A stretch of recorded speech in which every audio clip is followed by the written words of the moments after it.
บุญมีค่าเท่ากับเผยแผ่ธรรมะให้กว้างไกล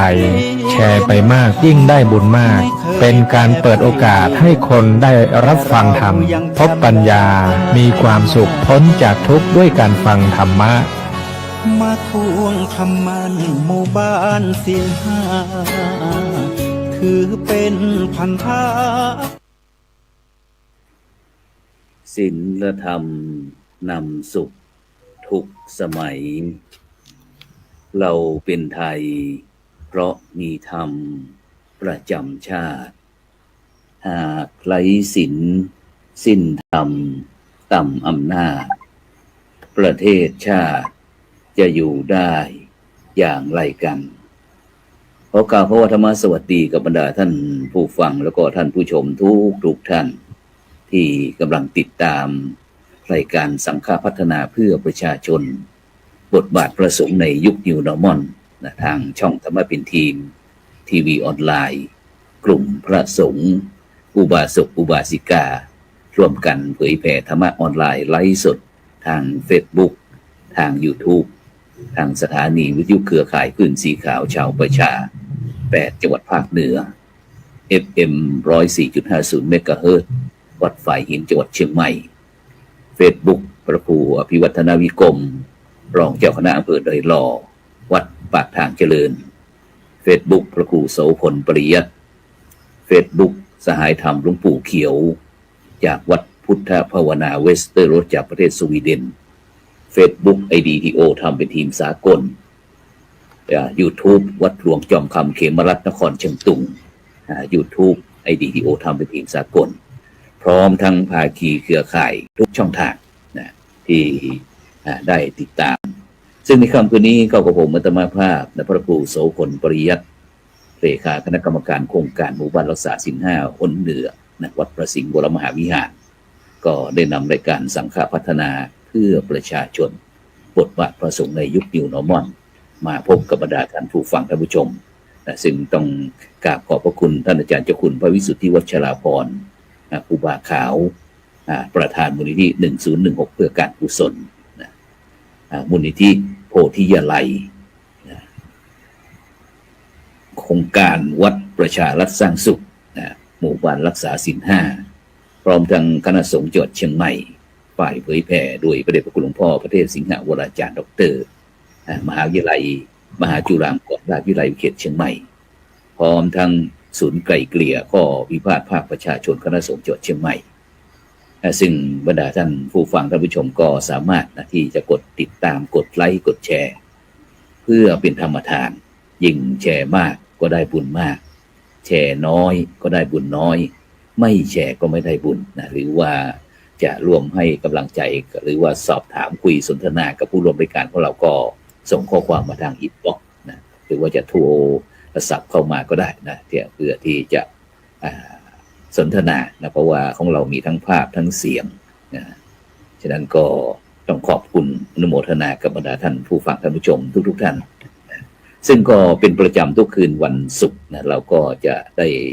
รับความเมตตาจากคณะครูบาอาจารย์เจ้าคณะสังฆาธิการพระสงฆ์นักพัฒนาท้าวพร้อมทั้งภาคีเครือข่ายหน่วยงานทั้งภาครัฐภาคเอกชนต่างๆก็มีเรื่องอะไรที่สนใจเราก็จะมาคุยสนทนากันอย่างเช่นวันนี้ก็เช่นเดียวกันวันนี้เราก็ตั้งหัวข้อบอกว่าสิทธิมนุษยชนยุคใหม่จะอย่างไรดีซึ่งแน่นอนและเกี่ยวกับเรื่องสิทธิเสรีภาพฉะนั้นวันนี้เรามีคณะครูบาอาจารย์มาร่วมสนทนากันเพื่อที่จะเสริมเติมเต็มเกี่ยวกับเรื่องเสริมความรู้ผู้คุณธรรมเนี่ยที่เราไปพบกับผู้พระอาจารย์ดร.วิสิทธิวิสิทโธจากมหาวิทยาลัยมหาจุฬาลงกรณราชวิทยาลัยเขตเชียงใหม่นมัสการครับอาจารย์ดร.ครับผมครับถวายความเคารพท่านอาจารย์พระครูโสพลปริยัติแล้วก็เจริญพรผู้ร่วมรายการอีก2ท่านก็คือคุณอาทิตย์นะครับแล้วก็คุณพ่อสวัสดิ์เดินพรผู้ฟังรายการหรือผู้ชมรายการทีวีออนไลน์ในวันนี้ทุกท่านครับสาธุครับไปที่ท่านที่2เลยครับไปที่คุณพ่อสว่างแก้วกันทานะครับผู้อำนวยการมูลนิธิผู้สูงอายุนะครับ อำเภอเมืองจังหวัดเชียงใหม่เจริญพร ครับ เมื่อวา ส น วัสดีครับ สวัสดีครับนมัสการพระคุณเจ้าทั้งสองรูปครับ สาธุไปที่ท่านที่3กันแล้วกันไปที่อาจารย์อาทิตย์ล่มพนาธรรมนักวิชาการสิทธิมนุษยชนชำนาญการสำนักงานคณะกรรมการสิทธิมนุษยชนแห่งชาติพื้นที่ภาคเหนือขอเจริญพรอาจารย์อาทิตย์ ครับกับนมัสการครับพระครูโสพลนะครับ แล้วก็พระอาจารย์ดร.วิสิทธิ์นะครับ แล้วก็ท่านผู้ชมผู้ฟังทางบ้านนะครับ สาธุซึ่งโดยเฉพาะว่าบรรดาท่านผู้ฟังวันนี้เราก็คงจะหลายเรื่องหลายอันวันนี้ไปที่ท่านอาจารย์ดร.วิสิทธิ์ของนายอาจารย์ดร.วิสิทธิ์วันนี้ไปที่ไหนมาเห็นแวบวันนี้ ครับพอดีวันนี้ได้รับนิมนต์จากทางกรมคุ้มครองสิทธิและเสรีภาพอาจารย์พระครูก็คือจากการที่เราได้เห็นความสำคัญตระหนักคือจริงๆแล้วมันเป็นภาวะวิกฤตของสังคมเนาะโดยเฉพาะยิ่งก็วิกฤตทางเรื่องของการความทุกข์นะครับเป็นความทุกข์ของคนชุมชนนะที่เกิดมาแล้วมีความทุกข์แล้วยังมาทุกข์อีกนะทุกข์เพราะความเป็นอยู่นะครับแล้วก็ทุกข์กับการที่ไม่มีที่พึ่งหรือเป็นคนที่เราเรียกว่ายังไม่มีรัฐเป็นของตัวเองอย่างนี้นะครับคือคนที่ยังไม่มีรัฐในก็มีปัญหาเรื่องสถานะอาจารย์ครับจริงๆแล้วเราเป็นพระสงฆ์องค์ข้าเจ้านี่ก็คือหมายถึงว่าเราลาออกจากคฤหัสถ์แล้วเนาะเราไม่ควรที่จะมีปัญหาเรื่องนี้นะครับกับเป็นตอนนี้นี่หมายถึงว่าสถานะเนี่ยถือว่าจะต้องปรากฏมีครับแล้วก็ถ้าไม่มีสถานะความเป็นพระความเป็นนักบวชก็ไม่มีตัวตนอีกนะครับฉะนั้นก็คือมันก็จะมีปัญหาเรื่องของความเป็นนักบวชนะครับก็เลยกระทบกับความการศึกษาพอไปถึงเรื่องของการรักษาเวลาเจ็บไข้ได้ป่วยอย่างเงี้ยครับอาจารย์พระครูครับก็เห็นลูกพระลูกเนนโดนละเมิดโดยไม่ได้ตั้งใจใช่ไหม ก็อาจจะเป็นส่วนหนึ่งเนาะถ้าเราพูดถึงว่ามันคงจะเป็นกรรมหรือเป็นอะไรต่างๆเนี่ยนะแต่ในมิติทางนี้เขาคิดว่าผมก็คิดว่าน่าจะเกิดจากความไม่รู้ความไม่รู้แล้วก็จะประสบกับปัญหาแบบนี้ครับอย่างพอเราไม่รู้แล้วเนี่ยเรายิ่งเป็นนักบวชนี่ก็จะมีปัญหาฉะนั้นก็เราก็เลยหาวิธีหาแนวทางร่วมกันนะครับกับทางกรมคุ้มครองสิทธิ์อะไรพวกเนี้ยนะครับรวมกับเครือข่ายจนในที่สุดเราได้บทเรียนหรือต้นแบบในการแก้ปัญหาก็เป็นการประกาศเขาเรียกว่าเป็นแสงสว่างอย่างน้อยก็เป็นแนวทางนะครับให้กับพระสงฆ์โดยเฉพาะยิ่งก็คณะสงฆ์เราเนี่ยนะครับได้มีการแก้ไขปัญหาสิทธิสถานะของพระภิกษุสามเณรนะครับก็เป็นส่วนหนึ่งที่ได้เข้าไปมีส่วนร่วมครับอาจารย์ครูครับก็ได้นิมนต์เขาก็ดูแล้วก็รู้สึกตอนแรกก็ตั้งใจว่าน่าจะมีพระอยู่หลายรูป ก็ตั้งใจว่าไปแล้วน่าจะมีพระน่าจะอบอุ่นอย่างเงี้ยเนาะก็มีอยู่รูปเดียวครับอาจารย์ครูครับรูปเดียวเราก็กลับมาดูว่าโอ้แสดงว่าปัญหาแบบนี้ยังไม่ถูกนำมาพูดคุยนำมาในการที่จะช่วยเหลือปัญหาเรายังซุกอยู่ใต้โต๊ะอยู่หรือว่าอยู่ยังซุกซ่อนอยู่เขายังไม่ได้เอาขึ้นมาบนโต๊ะหรือว่าไม่ให้มันที่สว่างตอนนี้มันยังเป็นมืดอยู่นะครับเนาะอาจจะยังไม่ได้มีการกล่าวถึงหรือหยิบยกมาคุยกันอย่างเป็นจิตจลักษณะอย่างจริงจังเนาะก็ที่เห็นก็คือต้องอนุโมทนากับทางกสม.ที่เราเรียกว่าคณะกรรมการสิทธิและเนี่ยครับคณะกรรมการสิทธินะครับมนุษยชนแห่งชาติที่เราเรียกกันสั้นๆก็คือกสม.เนี่ยกสม.ครับได้ทำมติจนขับเคลื่อนเป็นมติของมหาเถรสมาคมนะอาจารย์ครูในการที่เราจะมีการสำรวจฐานข้อมูลของพระสงฆ์ทั่วประเทศทั้งพระที่มีสถานะ และยังไม่มีสถานะ ครับ เพื่อที่ ซึ่ง จะได้ช่วยกัน อาจจะด้วยความไม่รู้ครับท่านอาจารย์ครับ เพราะว่าไอ้องค์กรอิสระตามรัฐธรรมนูญแห่งราชอาณาจักรไทยของเราบางครั้งส่วนมากพี่น้องประชาชนคนไทยแม้แต่พระสงฆ์องค์เจ้าก็เราก็ส่วนมากก็จะไม่ค่อยรู้เรื่องเกี่ยวกับเรื่องกฎหมายเขาส่วนมากเป็นเรื่องศีลเรื่องธรรมอะไรต่างๆนี่ครับฉะนั้นเดี๋ยวเราจะมาคุยกัน เพ ก็ ราะว่า ไป ปกติ ไป ที่ ครับผม ที่ผ่านมานี่ครับ ปกติที่ผ่านมานี่มันไม่มีปัญหาเนาะอาจารย์เราก็อยู่กันนั่นมา แต่ตอน ครับ ปัจจุบันนี่มันไม่ได้ ใช่ เราต้องมีตัวตนนะครับ ต้องมีตัวตนอยู่ในสังคมต้องตรวจสอบต้อง ใช่ เช็คตรวจสอบได้ว่าเรามาจากไหนยังไงนะครับ ครับ การมีสถานะนี่ก็คือสถานะใดสถานะหนึ่งนะครับ อย่างน้อยก็ให้เขามีตัวตนอยู่ โดยเฉพาะยิ่งก็คือสิทธิขั้นพื้นฐานของความเป็นมนุษย์เนาะอาจารย์พระครู จะว่าผีก็ไม่ใช่ ความเป็นมนุษย์ จะว่าคนก็ หรือว่า เกิ ประเสริฐละ ครับ แต่ว่า ครับ แม้ว่าจะมาจากไหนก็ตาม แต่ว่าความเป็นมนุษย์ความเป็นผู้ประเสริฐเนี่ยมันยังเท่ากันอยู่ คุณค่ามันยังมีอยู่ในตัวตนของกันและกันครับอาจารย์ครับ ครับสาธุครับไปที่ทางมูลนิธิผู้สูงอายุกันแล้วกันครับไปที่พ่อสว่างได้คุณพ่อวันนี้เพิ่งเคยได้เห็นบอกว่าในประเทศไทยเรามีมูลนิธิผู้สูงอายุเนี่ยเป็นใคร มาจากไหนมีวัตถุประสงค์อะไรพ่อคุยให้ฟังหน่อย มูลนิธิผู้สูงอายุคุยให้ฟังหน่อย มีความเป็นไปเป็นมาอย่างไรถึงมีมูลนิธิผู้สูงอายุ ครับผมมาสการพระคุณเจ้าอีกครั้งหนึ่งนะครับ ก็ก่อนอื่นก็เช็คชื่อกันก่อนนะฮะมูลนิธิพัฒนางานผู้สูงอายุนะฮะไม่ใช่มูลนิธิไม่ใช่มูลนิธิผู้สูงอายุเพราะฉะนั้นพัฒนางานผู้สูงอายุ ทีนี้มันก็จะมีคำถามต่อมาว่าเอาผู้สูงอายุไปทำงานหรือไงซึ่งก็อาจจะถูก1 ใน 100หมายความว่าซีกหนึ่งนะฮะพัฒนางานในที่นี้หมายความว่ากระบวนการในการพัฒนาคุณภาพชีวิตของผู้สูงอายุรวมทั้งสิทธิที่พึงมีพึงได้ที่ผู้สูงอายุควรจะได้รับการคุ้มครองจะได้รับการจะได้รับสวัสดิการอะไรพวกนั้นคือกระบวนการนี้งานในลักษณะนี้คือเป็นงานนโยบายงานพัฒนากระบวนการในการดูแลผู้สูงอายุนะครับมันก็คือเขาเรียกว่าอะไรมันไม่ใช่งานที่จะต้องไปทำงานลงแรง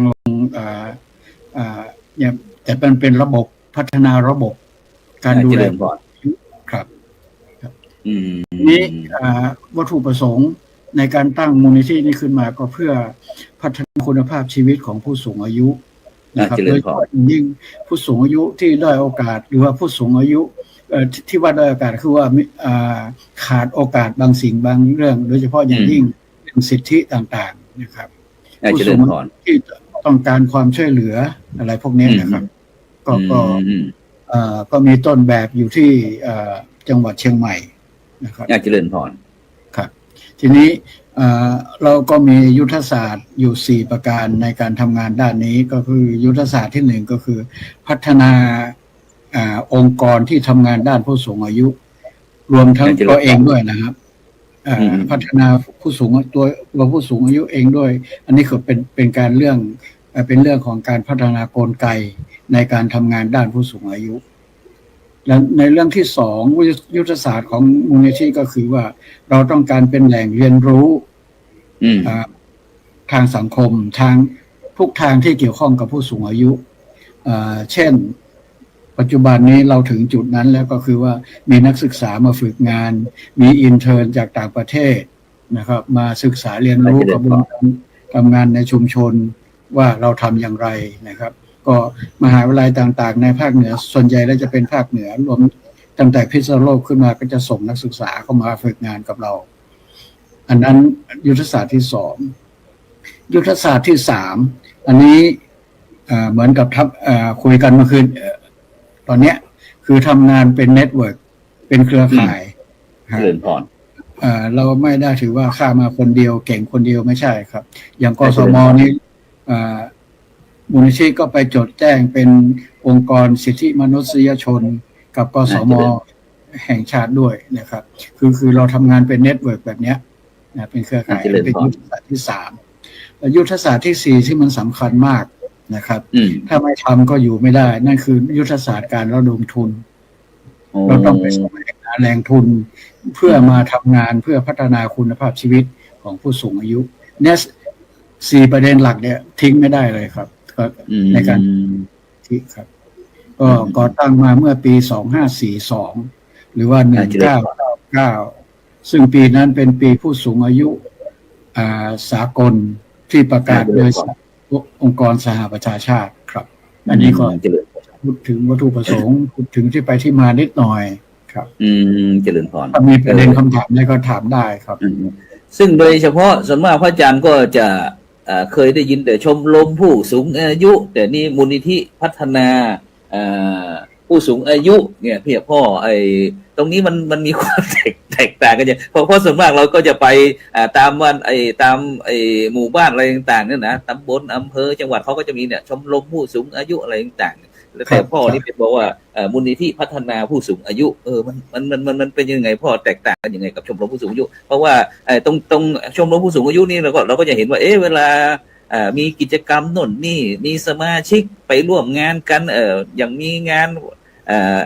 บุญงานกุศลงานขาวดำอะไรต่างเขาก็จะไปกันนี้นะเขาก็จะมีการขออนุญาตเรามันยังไงแตกต่างกันยังไงขออนุญาตแก้ไขตรงนี้นิดนึงว่ามูลนิธิพัฒนางานผู้สูงอายุนะครับอย่าตกคำว่างานถ้าบอกว่ามูลนิธิผู้สูงอายุเนี่ยมันก็กลายเป็นมูลนิธิที่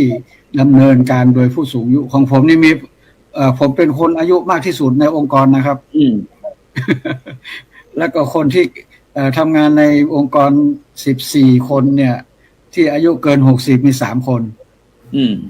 นอกนั้น30ขึ้นครับทีนี้ข้อแตกต่างระหว่างมูลนิธิพัฒนางานผู้สูงอายุกับชมรมผู้สูงอายุทำงานต่างกันอย่างไรชมรมผู้สูงอายุก่อตั้งขึ้นมาก็ว่าเพราะเห็นว่าผู้สูงอายุควรจะมีการรวมกลุ่มกันการทำกิจกรรมเพื่อไม่ให้เหงาไม่ให้จุกเจ้าจุกอยู่ที่บ้านคนเดียวพยายามออกเข้าสู่สังคมอย่างเงี้ยนะครับก็อันนั้นเขาก็ทำดีนะทำกิจกรรมแต่ว่ามูลนิธิไม่ได้ทำแบบนั้นเพราะว่าเราไม่ได้ทำร่วมกับตัวบุคคลนะฮะแต่เราไปพัฒนากระบวนการงานแต่ในนามองค์กรพัฒนาการบริหารครับทีนี้เราก็จะเว้นปัจเจกเว้นบุคคลไม่ได้เราก็ทำงานกับชมรมผู้สูงอายุด้วยบางพื้นที่ทำอย่างไรคนที่อยู่ในชมรมผู้สูงอายุคือคนที่มีพลังมีกำลังทางความคิดมีเขาเรียกว่าสุขภาพดีแข็งแรงไปไหนไปร้องเพลงเต้นรำไปเที่ยวไปไหนไปได้หมดแต่มันมีผู้สูงอายุอีกส่วนหนึ่งซึ่งมากด้วยที่ไม่มีโอกาสเข้าชมรมผู้สูงอายุทำไมเขาไม่มีโอกาสเขาไม่มีสิทธิหรือว่าอะไรเขาไม่มีโอกาสเพราะสุขภาพไม่ดีเพราะยากจนเพราะไม่มีคนดูแลอะไรพวกเนี้ยนะฮะคนเหล่านี้เราต้องการศักยภาพของชมรมของสมาชิกชมรมผู้สูงอายุเนี่ยไปเกื้อหนุนกับคนที่ต้องการความช่วยเหลืออย่างเนี้ยเพราะว่าต่อไปผู้สูงอายุจะเยอะขึ้นแล้วคนที่จะขาดโอกาสเนี่ยก็มีเยอะเหมือนกันผมเคยลงพื้นที่ที่สารพีผมก็ถามว่าทำไมไม่เป็นสมาชิกชมรมผู้สูงอายุทั้งที่มีทุกหมู่บ้านเขาบอกว่าถ้าไม่ไปก็ไม่ได้กินเพราะว่าเขาไปรับจ้างลกหอมพ่องเก็บลำไยพ่องเนี่ยนะครับบอกว่าถ้าไปรับจ้างแบบนี้เขาก็ไม่มีกินเพราะฉะนั้นจะให้เขาไปเต้นแรงเต้นกาแบบคนที่เขามีจะกินเขาก็ทำไม่ได้เนี่ยไม่ได้ต้องทำมาหาคนเหล่านี้เราจะต้องช่วยเขาว่าในฐานะที่เขาเป็นคนสร้างบ้านแฝงเมืองมาด้วยกันอย่างนี้เลยครับสาธุฉะนั้นเดี๋ยวเราคือจุดประสงค์ใหญ่ของเราครับเมื่อกี้ท่านอาจารย์ผู้ช่วยศาสตราจารย์ดร.วิสิทธิ์นิตวิสิทธิ์โทก็ได้พูดถึงว่ากสมค ณะกรรมการสิทธิมนุษยชนแห่งชาติเนี่ยหลายท่านหลายคนก็เราเคยได้ยินกกตบ้างปปชบ้างคอตงคอทงบ้างนี่นะกสมอีกนะฉะนั้นหน่วยงานเหล่านี้บรรดาท่านผู้ฟังนะวันนี้เราก็จะมาคุยกันก็เกี่ยวกับเรื่องสิทธิของตามรัฐธรรมนูญแห่งราชอาณาจักรไทยของเรานะซึ่งหน่วยงานเหล่านี้เป็นองค์กรอิสระนะซึ่งก็มีด้วยกันประมาณสัก5องค์กรหลักๆเนาะประมาณ5องค์กรหลักๆตั้งแต่คณะกรรมการเลือกตั้งที่เรากกตที่เราเคยได้ยินนะแล้วก็อะไรอีกผู้ตรวจการแผ่นดินแล้วก็คณะกรรมการป้องกันปราบปรามทุจริตแห่งชาติปปชแล้วก็คณะกรรมการอะไรคตงคณะกรรมการตรวจเงินแผ่นดินแล้วก็คณะกรรมการสิทธิมนุษยชนแห่งชาติหรือว่ากสมนะซึ่งองค์กรเหล่านี้ก็มีสถานะพิเศษในการที่จะปฏิบัติภารกิจของรัฐอย่างอิสระปลอดจากการแทรกแซงขององค์กรอื่นหรือว่าสถาบันการเมืองใดๆเพื่อให้ใช้อำนาจรัฐเป็นไปโดยชอบด้วยรัฐธรรมนูญและกฎหมายนะฉะนั้นก็วันนี้เราก็ได้เชิญกสมกสมจะเป็นอะไรเดี๋ยวเราจะไปพบกับท่านอาจารย์อาทิตย์ล่มพนาธรรมเจริญพรอาจารย์อาทิตย์ครับครับอาจารย์ครับอย่างที่พระอาจารย์พูดนะครับก็คือหลายๆท่านหลายๆส่วนหลายๆภาคีเนี่ยก็ยังไม่ค่อยรู้จักกสมเนาะครับแล้วก็จากการลงพื้นที่เองเนี่ยก็บทบาทหน้าที่อำนาจกสมเองเนี่ยหลายส่วนก็ยังสงสัยแล้วก็ยังถามมาเรื่อยๆเนาะว่ากสมเนี่ยช่วยอะไรได้บ้างครับทั้งที่จริงๆเกี่ยวข้องกับทุกคนเนาะตั้งแต่เกิดจนตายครับว่ามันพอมันเกี่ยวกับคนเนี่ยกสมก็จะเข้าไปเกี่ยวข้องเสมอครับทีเนี้ยในช่วงแรกเนี่ยจะขออนุญาตแนะนำในส่วนของบอร์ดใหญ่ครับในส่วนของคณะกรรมการสิทธิมนุษยชนแห่งชาติก่อนแล้วก็ส่วนตัวผมเนี่ยก็จะเป็นเจ้าหน้าที่ที่มาประจำที่ศูนย์วิพากษ์ที่เชียงใหม่ครับก็เดี๋ยวอาจารย์ครับอีกครั้งครับส่วนกรรมการสิทธิ์เนี่ยถ้าชื่อเต็มเนาะชื่อเต็มก็คือคณะกรรมการสิทธิมนุษยชนแห่งชาติตัวย่อก็คือกสมนะครับเพราะว่าชื่อมันยาวครับอาจารย์ครับแต่บางทีเรียกยาว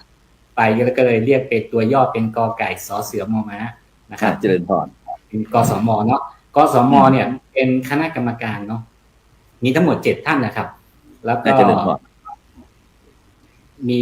ระยะเวลาในการดำรงตำแหน่งเนี่ย7 ปีนะครับมาจากชุดปัจจุบันเนี่ยเป็นชุดที่4ละเป็นชุดที่4แล้วก็มีการคัดเลือกเข้ามาตั้งแต่ปี2564ครับปัจจุบันก็เราสัก4 ปีเหลือเวลาทำงานอีกสักประมาณ3 ปีนะครับเนี่ยชุดปัจจุบันชุดที่4เนี่ยก็ตัวบอร์ดใหญ่เนี่ยเป็นหนึ่งในองค์กรอิสระตามรัฐธรรมนูญตามที่พระอาจารย์เนี่ยได้กล่าวไปเมื่อสักครู่นี้แล้วแหละก็จะมีอยู่5องค์กรครับจริงๆตั้งอยู่ที่ศูนย์ราชการแจ้งวัฒนะอาคารบีเนี่ยทั้งหมด3องค์กรด้วยกันนะครับคณะกรรมการสิทธิมนุษยชนแห่งชาติหรือกสมก็จะเป็นหน่วยหนึ่งอีกหน่วยที่ตั้งอยู่ที่ศูนย์ราชการแจ้งวัฒนะอาคารบีเหมือนกันก็คือในส่วนของผู้ตรวจการแผ่นดินเนาะแล้วก็หน่วยถัดมาจากกกตครับคณะกรรมการการเลือกตั้งก็เป็นรูปแบบกกตเป็นรูปแบบขององค์คณะเหมือนกันเนาะเป็นคณะกรรมการแต่ว่าถ้าในส่วนของผู้ตรวจการแผ่นดินเนี่ยจะเป็นท่านไปมีอยู่3 ท่านครับแล้วก็จะมีหน่วยงานที่เป็นองค์กรอิสระเช่นเดียวกันก็คือในส่วนของปปชครับอันนี้เราอาจจะรับทราบกันเนาะตามสื่อต่างๆคณะกรรมการป้องกันและปราบปรามการทุจริตแห่งชาติก็อีกหน่วยสุดท้ายเนี่ยที่เป็นองค์กรอิสระเหมือนกันก็คือคตงครับคณะกรรมการตรวจเงินแผ่นดินตัวบอร์ดเนี่ยตัวบอร์ดใหญ่เขาเรียกว่าเป็นองค์กรอิสระตามรัฐธรรมนูญเนาะของปี60มี5องค์กรแต่ว่าแต่ละองค์กรเองเนี่ยก็จะมีในส่วนของหน่วยธุรการนะครับที่เรียกว่าเป็นสำนักมาซัพพอร์ตมาสนับสนุนมาดำเนินงานให้แก่ทางบอร์ดท่านนะครับในส่วนของกรรมการสิทธิ์เองเนี่ยเรามีสำนักงานคณะกรรมการสิทธิมนุษยชนแห่งชาติเนาะเรียกย่อๆว่าสำนักงานกสมอันนี้เป็นสำนักงานใหญ่ตั้งอยู่ที่กรุงเทพนะครับตั้งมาตั้งแต่ปีสักตัวพรบเนี่ยเป็นพรบปี42นะครับณตอนนั้นเนี่ยมีการจัดตั้งตัวของสำนักงานมาตอนหลังก็มีการปรับแก้กฎหมายเนาะปัจจุบันเราใช้ตัวกฎหมายพระราชบัญญัติประกอบรัฐธรรมนูญว่าด้วยคณะกรรมการสิทธิปี60นะครับจนถึงปัจจุบันก็8 ปีละที่เราเคลื่อนเข้าสู่ตัวกฎหมายใหม่นะครับ แล้วก็แต่เดิมเนี่ยมีเฉพาะส่วนกลางนะครับแต่ว่าการทำงานของกรรมการสิทธิ์เนี่ยท่านมีภารกิจหลักๆอยู่สามส่วนหรือ3เสาหลักนะครับเสาหลักด้วยกันก็คือเสาหลักของการคุ้มครองนะครับเสาที่2ก็จะเป็นเสาหลักของงานส่งเสริมนะครับเสาที่3เป็นเสางานของการเฝ้าระวังติดตามสถานการณ์สิทธิ์นะครับทั้ง3เสาหลักเนี้ยก็จะทำงานควบคู่กันไปเนาะทีเนี้ยภารกิจของกสม.เองเนี่ยเขาดูทั้งประเทศนะครับพระอาจารย์ที่ผ่านมาเนี่ยข้อจำกัดพอสมควรนะครับในการทำงานไม่ว่าจะเป็นในเสาไหนก็ตามเนาะในเสาของงานคุ้มครองเดี๋ยวถ้ามีเวลาก็อาจจะขออนุญาตขยายในรายละเอียดแล้วกันนะครับว่าในเสาคุ้มครองเนี่ยเกี่ยวข้องกับชาวบ้านยังไงเกี่ยวข้องกับเครือข่ายยังไงท่านจะมาใช้บริการในส่วนของเสาคุ้มครองยังไงท่านจะมีส่วนร่วมกับกรรมการสิทธิ์ในการขับเคลื่อนเรื่องสิทธิ์เนี่ยในเสาของงานส่งเสริมงานเฝ้าระวังอย่างไรเนี่ยครับก็เดี๋ยวอาจจะให้ข้อมูลตอนอีกสักครับแต่ว่าในส่วนของส่วนกลางเองเนี่ยพอทำงานไปก็พบว่ามันมีข้อจำกัดเรื่องระยะทางกับการติดต่อสื่อสารเจริญพรใช่ครับหลายๆเคสเนี่ยเราจำเป็นต้องดูพื้นที่หลายๆเคสมันมีความเร่งด่วนแต่ว่าด้วย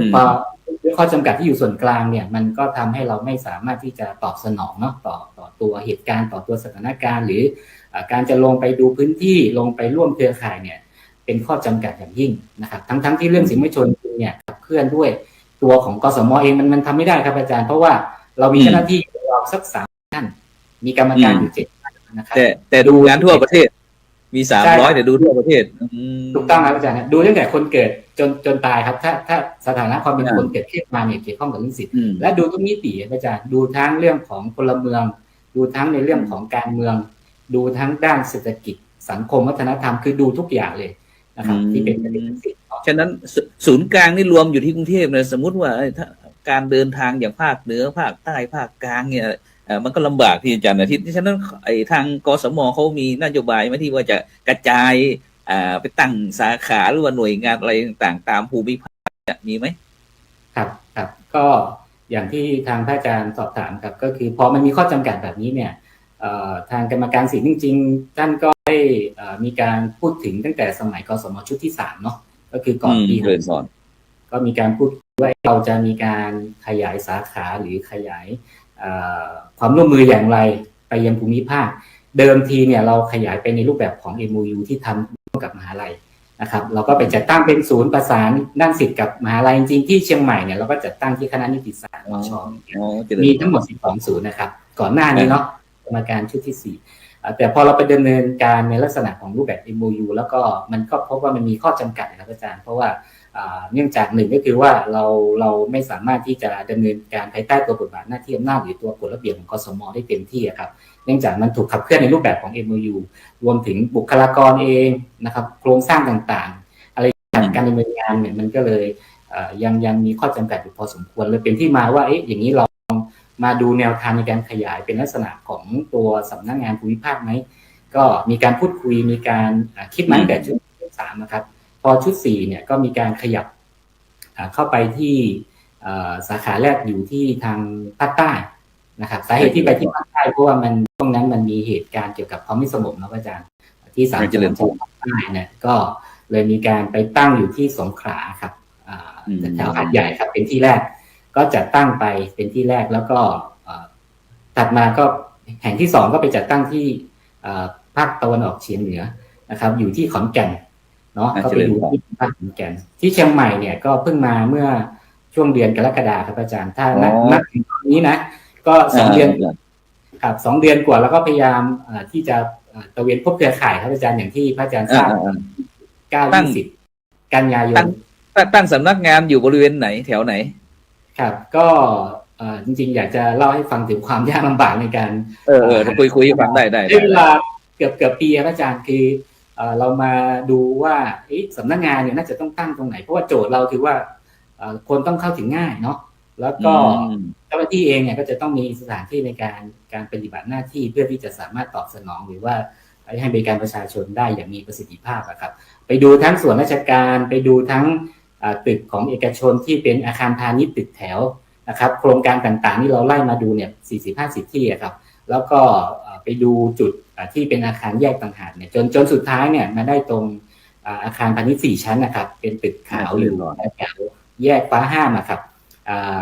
จะอยู่เส้นระหว่างแยกฟ้าห้ามกับแยกรวมโชคครับถ้ามาจากแยกรวมโชคเนี่ยก็จะผ่านเข้าสู่แยกฟ้าห้ามเนี่ยจะผ่านปตท.ก่อนเนาะถ้าเกิดใครเดินทางแถวนั้นนะจะผ่าน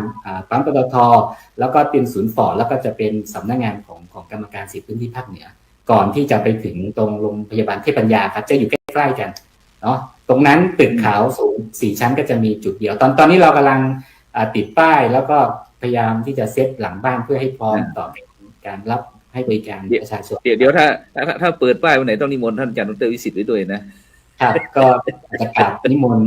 ไว้ล่วงหน้าก่อนนะอาจารย์ก็แบบนี้นะกันคือหนึ่งก็คือจัดพบเครือข่ายก่อนเพราะว่าเราอยากจะรู้จักเครือข่ายจริงๆวันที่19-20ที่ผ่านมาครับกันยายนน่าจะเริ่มก่อนครับก็มีทางของนิมนต์ทางพระน้องพระอาจารย์โสพลปริยัติวิสุทธิ์แล้วก็อาจารย์คุณพ่อสว่างครับก็ไปร่วมงานด้วย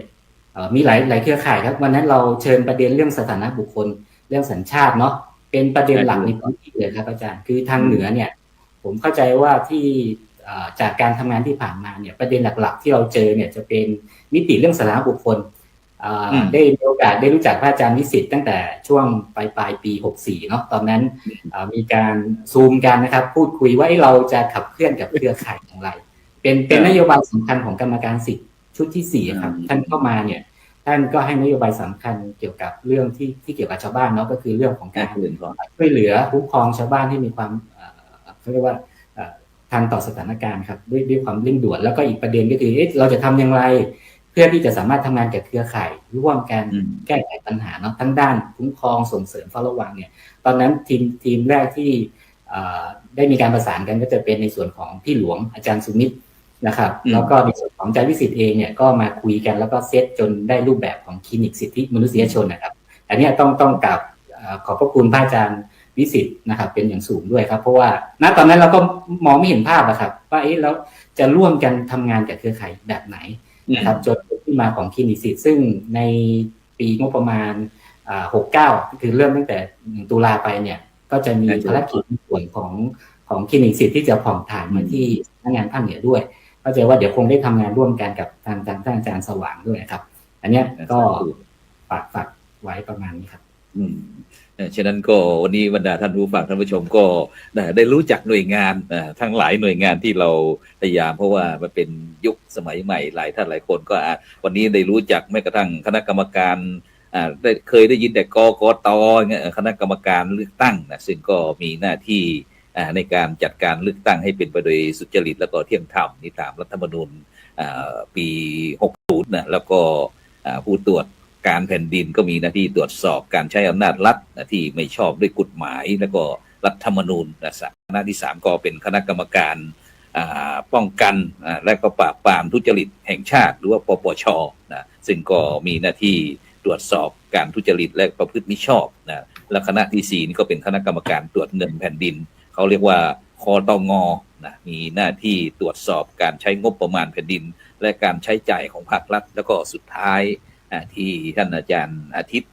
ลมพนาธรรมนี่ก็เป็นว่ากสม.นะคณะกรรมการสิทธิมนุษยชนแห่งชาติซึ่งมีหน้าที่ในการคุ้มครองสิทธิมนุษยชนตามรัฐธรรมนูญเนี่ยฉะนั้นวันนี้เราได้รู้จักองค์กรตั้ง5องค์กรนะเพื่อที่จะมีความเกี่ยวกับเรื่องการดำเนินชีวิตของพวกเรานี่แหละที่เพราะว่าเห็นความสำคัญโดยเฉพาะทั้งมูลนิธิพัฒนางานผู้สูงอายุนะซึ่งมีคุณพ่อสว่างแก้วกันทาก็มาแล้วก็โดยเฉพาะที่จะจัดการศึกษาแม้กระทั่งเรื่องสิทธิขั้นพื้นฐานเรื่องการศึกษาการพยาบาลก็จากมหาวิทยาลัยมหาจุฬาลงกรณราชวิทยาลัยเขตเชียงใหม่ฉะนั้น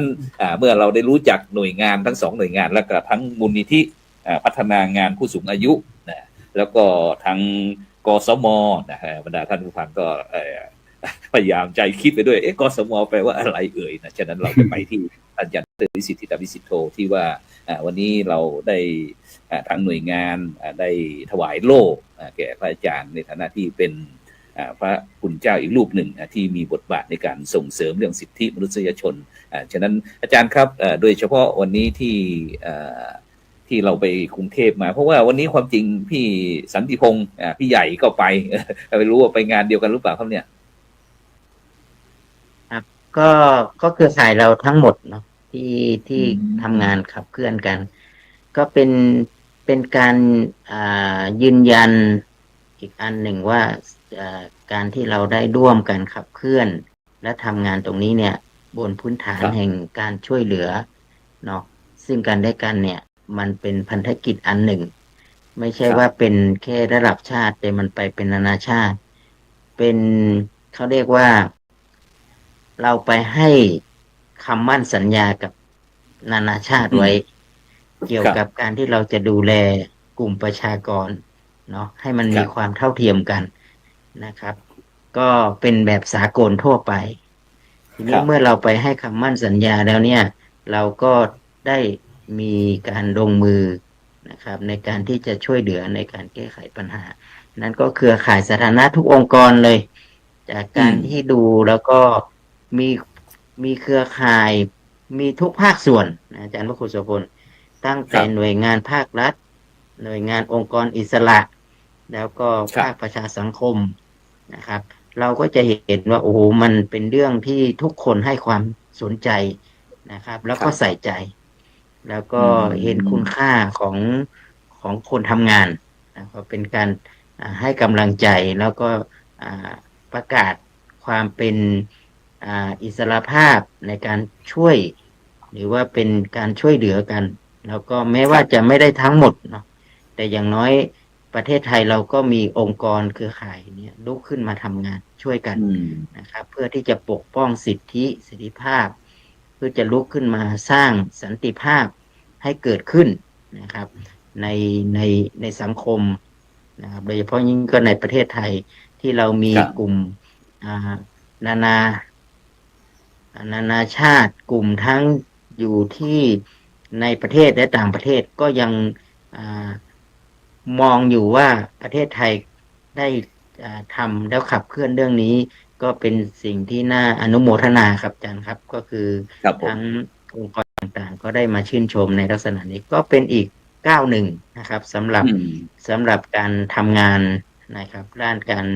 อ่าขับเคลื่อนเรื่องของสิทธิมนุษยชนครับ แต่เป็นประเด็นสิทธิสถานะบุคคล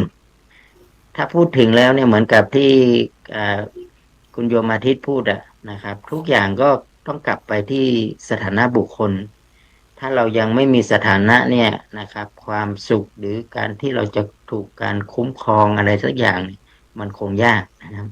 ฉะนั้นนี่ถ้าเกิดเรามีตัวมีตนอยู่ อย่างน้อยเราก็ยังมีพื้นฐานเนาะโดยเฉพาะยิ่งก็คือการศึกษาการรักษาพยาบาลนะครับการดูแลกันเนี่ยอันนี้เป็นเรื่องที่สำคัญ เราไปที่ต่างประเทศก็เหมือนกัน เราก็จะถูกปฏิบัติแบบนี้เหมือนเดียวกันฉะนั้นมันเป็นแบบสากลไปครับอาจารย์พระครูครับเฉพาะไอ้สุขภาพของพระสงฆ์สามเณรไทยเรานะครับท่านอาจารย์ครับในปัจจุบันนี้รู้สึกว่ามันยังไม่มีอะไรที่เป็นหลักเป็นแหล่งเป็นฐานอะไรไม่รู้ว่าอ่าไม่รู้ว่าเราจะใช้สิทธิ์ยังไงครับโดยเฉพาะถ้าเป็นพระมหาเถระที่เกี่ยวกับไอ้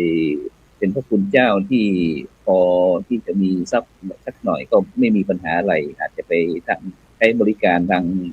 ของเอกชนนะครับแต่ถ้าเป็นลูกค้าลูกเนรแบบที่ยังขาดไอ้ปัจจัยอะไรต่างๆเนี่ยครับก็ค่อยสะดวกเนี่ยเราจะต้องมีใช้สิทธิ์ยังไงครับลูกค้าลูกเนรเรา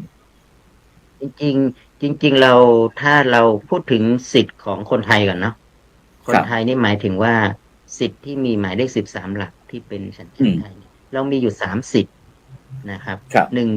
สิทธิ์ข้าราชการอ่อืามสิทธิ์ข้าราชการก็คือสำหรับเวลาเจ็บไข้ได้ป่วยนะครับนะก็เบิกได้สิทธิ์ในการรักษาพยาข้าบาลราชการตรงนี้หมายความว่าราชการที่อายุยังไม่เกษียณใช่ไหม60ใช่ไหมครับเป็นสิทธิ์ข้าราชการที่เป็นข้าราชการทุกคนเป็นยังไม่ถึข้างราชการ60ยังทุกคนไม่เกษียณก็ก็ไปใช้สิทธิ์ของข้าราชการนะครับ อย่างเช่นเป็นครูเป็นหมอเป็นอะไรพวกนี้ก็ไปอืมใช้สิทธิ์ราชการไปนะครับ อันที่สองคือสิทธิ์ประกันสังคม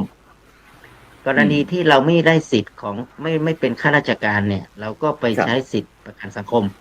นะครับซึ่งจะไปอยู่ตรงไหนยังไงก็มีอ่าสิทธิ์ประกันสังคมเราก็ผ่อนจ่าย เป็นการออมไว้นะครับอาจารย์ ครับ แล้วอีกอันหนึ่งก็คือสิทธิ์เขาเรียกว่าสิทธิ์บัตรทองนั่นแหละอาจารย์ อ๋อ นะครับสิทธิ์บัตรทองนี่หมายความว่า ที่เราพูดถึงบัตรทองนี่ก็จะชัดเจนเนาะก็30 บาท ครับ ที่ว่านั้น อันนี้คือทุกคนจะต้องอยู่ใน30นี้ ครับ ฉะนั้น ยัง พระเราเนี่ยสิทธิ์ที่1 พระสงฆ์สามเณรก็อยู่ใน ไม่ต้อง สิทธิ์บัตรทองนี่ใช่ไหมครับหรือว่ายังไง ใช่ใช่สิทธิ์บัตรทอง ฉะนั้นเนี่ยพระภิกษุสามเณรของเราเนี่ย จะไปสิทธิ์ที่1ที่2นี่ไม่ได้นะก็ไปอยู่ในสิทธิ์บัตรทอง ทีนี้ในสิทธิ์บัตรทองเนี่ยอาจารย์พระครูก็คือหมายถึงว่า ครับ เราจะต้องมีไปขึ้นทะเบียนที่เขาเรียกว่าไปใช้ย้ายสิทธิ์ของตัวเองเนี่ยนะครับมาใช้ ครับ สิทธิ์ใน30 บาทฉะนั้นถ้าเรามีสิทธิ์30 บาทเนี่ยมันก็ดูแล โดยเฉพาะสิทธิ์เนี่ยทั่วถึงอยู่แล้วการเจ็บไข้ได้ป่วยการอะไรต่างๆนี่มันมีหมดละของภาคเราเวลาเจ็บไข้ได้ป่วยเราไปใช้สิทธิ์นี้ แต่ ครับ ทีเนี้ยมันไม่ใช่อยู่เพียงแค่ว่าเรารักษาพยาบาลฟรีค่ายาฟรีแต่เวลาเจ็บไข้ยายป่วยจริงเนี่ย เรื่องของการเดินทางการเดินทาง การดูแลภัตตาหารกลับมาที่วัด ครับ อะไรประมาณนี้เนาะอาจารย์พระครูเนาะมันต้อง ครับผม มีมันต้องมีการดูแลหลังที่เราจะต้องพักรักษาตัวอีก ตรงนี้เราไม่มีกองทุนไงครับ เราไม่สามารถที่จะเบิกได้นะครับ ฉะนั้นเนี่ยเราก็จะเห็นว่าพระที่อาจารย์พระครูว่าพูดถึงว่าท่านมีพอมีปัจจัยก็คือไปซื้อประกันสังคมเวลาออกมา แต่สุดท้ายก็ต้องใช้เงินส่วนตัวที่ท่านเก็บไว้เนี่ยนะครับ เอามาดูแลเนาะอันนี้คือเป็นสิทธิ์แต่ทีนี้พอไปมาอีกทีหนึ่งคือสามเณรหรือพระสงฆ์ที่ไม่มีสถานะล่ะไม่มี13 หลัก ไม่มี ที่ไม่ได้ ทั้ง เป็น สาม ฐานะ ไม่ เป็ มี น ละ คนไทยไม่ต้องพูดถึงสิทธิรักษาพยาบาลนั่นอาจารย์นะครับ ทีนี้เนี่ยยังไม่ได้ทีนี้มันก็จะต้องไปดูว่า ถ้าเราต้องไปพัฒนาให้เขามีสถานะก่อน ถ้ามีสถานะแล้วมีตัวมีตนอยู่แล้วเนี่ย ก็สามารถไปซื้อสิทธิ์ที่เราเรียกว่าซื้อบัตรประกันสุขภาพเห็นไหมมันก็จะเข้ามาสู่กระบวนการในการซื้อบัตรหรือดูแลนะครับ แต่ทั้งนี้ทั้งนั้นเนี่ยของเราเนี่ย อาจารย์พระครู โดยเฉพาะจังหวัดเชียงใหม่เนี่ย เรามีโรงพยาบาลสงฆ์ ครับ ซึ่งโรงพยาบาลสงฆ์เนี่ย มันมีมูลนิธิหรือมูลนิธิสงฆ์นี่แหละ ครับ สำหรับดูแลพระภิกษุสามเณรทั้งที่มีสถานะและไม่มีสถานะ เวลาท่านเจ็บไข้ได้ป่วยก็มารักษาที่นี่นะครับ แต่ก็ต้องมีรับภาระในค่าใช้จ่ายอย่างมากนะครับ โดยเฉพาะยิ่งถ้าคุณหมอบรรณกิจเนี่ย ท่านก็จะระดมทุนเนาะกับคณะสงฆ์จังหวัดเชียงใหม่ ไปขอตู้บริจาคเอาไปไว้ตามวัดต่างๆ ที่เป็นวัดพระรามหลวง ก็ได้ปัจจัยมาส่วนนี้เพื่อจะมาดูแลรักษาพระสงฆ์ที่อาพาธอันนี้คือการรักษาพยาบาลครับฉะนั้นก็หมายความว่าลูกพระลูกเนนถึงแม้ว่าจะเป็นไร้รัฐไร้สัญชาติ หรือว่าลูกแรงงานอะไรต่างๆที่มาบวชในทางพุทธศาสนานี่ก็เขาก็ยังได้รับสิทธิขั้นพื้นฐานก็คือเกี่ยวกับเรื่องการศึกษาการรักษาพยาบาลนี่ใช่ไหมครับอาจารย์หรือว่าจะเขาจะต้อง เบื้องต้นถ้าเกิดว่าเขามาบวชเนาะอันเริ่มต้นจริงๆเนี่ยผมคิดว่าการบวชครั้งแรกเนี่ย คือเราต้องรู้ว่าเขามาบวชในถ้าบวชแล้วก็ต้องเรียนเนาะเป็นเบื้องต้นแล้วก็ต้องเรียนต้องศึกษาฉะนั้นเนี่ย เวลาเนนหรือลูกเนนที่มาบวชเนี่ยที่ไม่มีสถานะเนี่ยก็ต้องเข้าสู่ระบบการศึกษา เพราะว่าพรบการศึกษาเนี่ยเขาให้การศึกษาเท่าเทียมกันนะครับ เพราะว่าการศึกษาเนี่ยมันทำให้เป็นการคุ้มครองเนาะคุ้มครองสิทธิ์คุ้มครองเสรีภาพนะครับ ก็พรบการศึกษาเขาคุ้มครองอยู่แล้วว่าเด็กจะต้องได้เรียน จะต้องได้รับการศึกษานะครับ โดยเฉพาะยิ่งเด็กประถมเนี่ยนะครับ ที่มาอยู่ในวัดที่อะไรก็ต้องเรียน ฉะนั้นนี่ถ้าเมื่อเข้าสู่ระบบการศึกษาแล้วเนี่ยอาจารย์พระครูเขาก็มีการตรวจสอบอยู่แล้ว พัฒนาเป็นมาจากไหนยังไงอะไรต่างๆนี่ก็ต้องมีประวัติทำประวัติไว้เนาะก็เป็นไม่มีสถานะ แต่ก็ทางกระทรวงสาธารณสุขก็ออก G โค้ดที่เราเรียกว่าหัว G นั่นแหละครับออกรหัส G โค้ดเ พื่อนับจำนวนนักเรียนก่อนว่ามีนักเรียนจำนวนอยู่ในกระทรวงศึกษาธิการภายใต้กระทรวงศึกษาธิการเนี่ยจำนวนเท่านั้นเท่านี้ แต่เป็นเด็กที่ยังไม่มีสถานะใดสถานะหนึ่งนะครับจนเอาหัวจีไว้ก่อนก็คือให้ G เขาเรียกว่า G โค้ดอันนี้ก็คือได้รับการศึกษาเบื้องต้นแล้วนะครับทีนี้พอได้รับการศึกษาแล้วเนี่ย ทีนี้มันยังไม่เข้าถึงการรักษาพยาบาลครับนะครับยังเบิกไม่ได้นะครับแต่ได้การศึกษาอย่างเงี้ยครับอันนี้เป็นการศึกษาเบื้องต้นครับฉะนั้นเราถามที่กรรมการกสมเป็นไงครับอาจารย์อาทิตย์ได้ยินอาจารย์ดร.วิสิทธิ์ได้พูดอย่างเงี้ย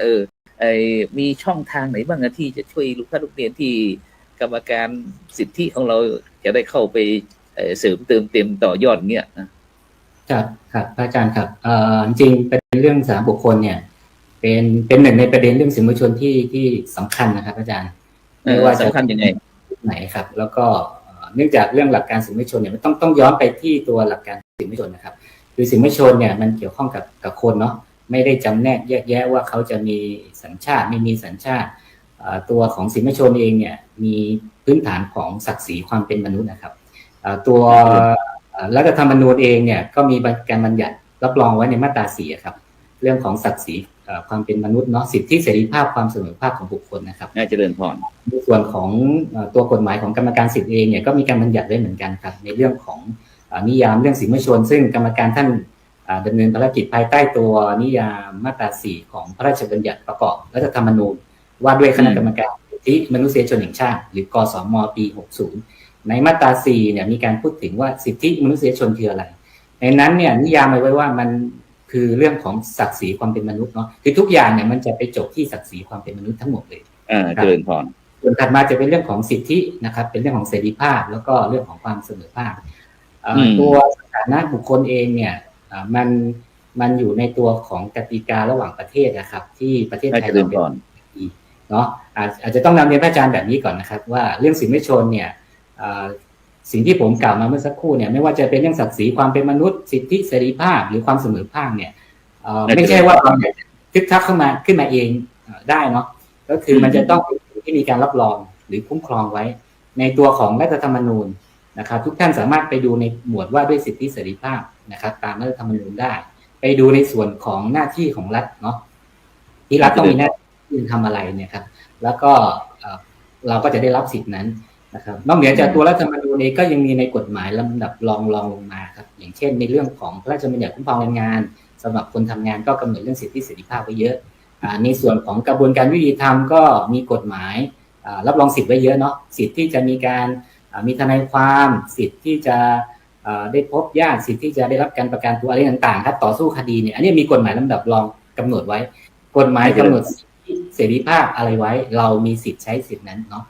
อีกตัวหนึ่งนะครับนอกเหนือจากกฎหมายภายในจริงๆมันมีเขาเรียกว่าตราสารระหว่างประเทศด้านสิทธิมนุษยชนนะครับมีทั้งหมดอยู่ครับก็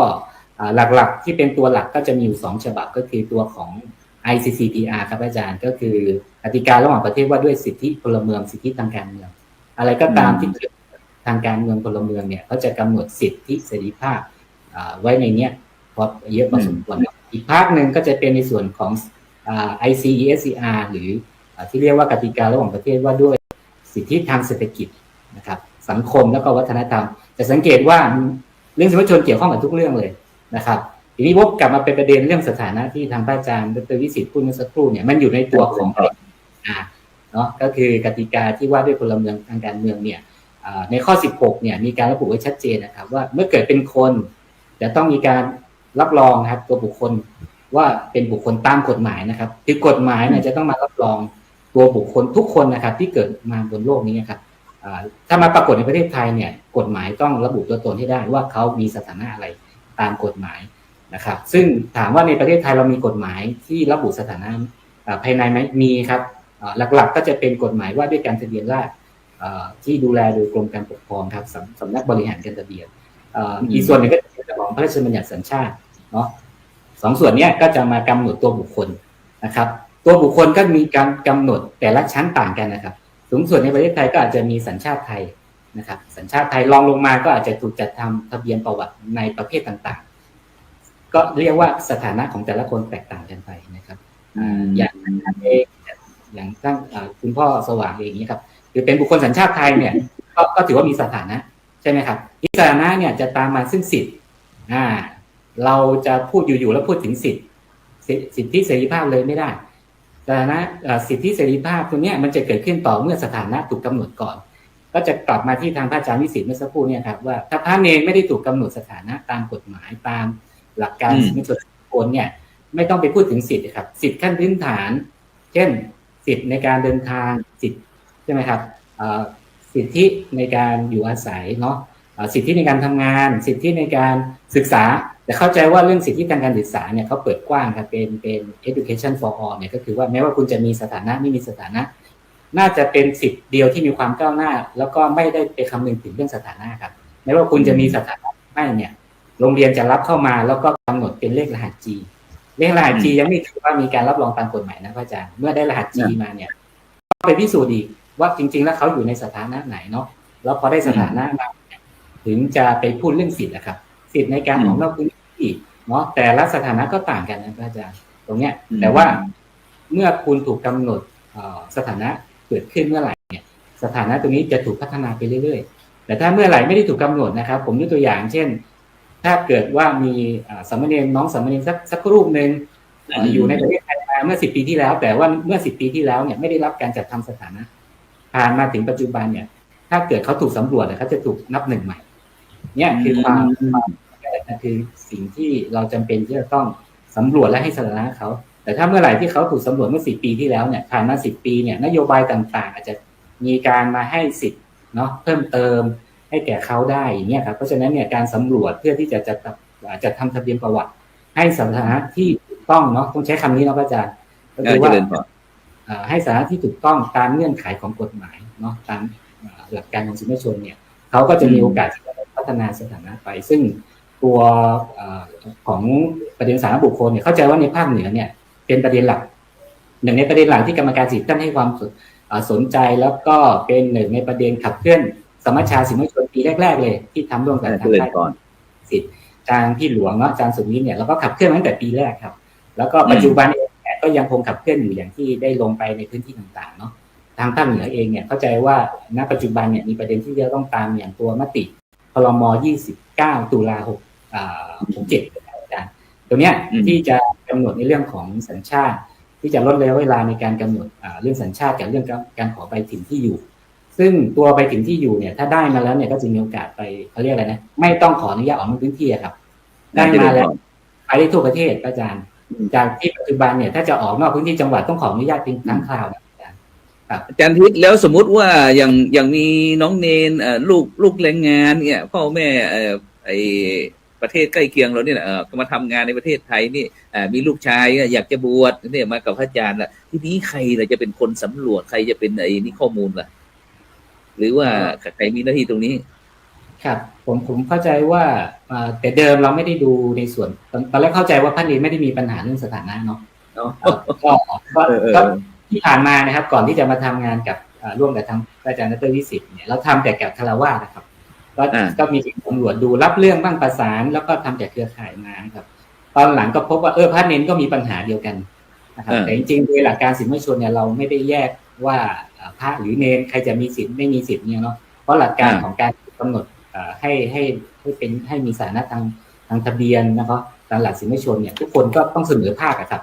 พอมาดูแล้วพระมีปัญหาเยอะเหมือนกันเนี่ยครับก็เลยมาร่วมกันขับเคลื่อนแล้วก็ดูว่า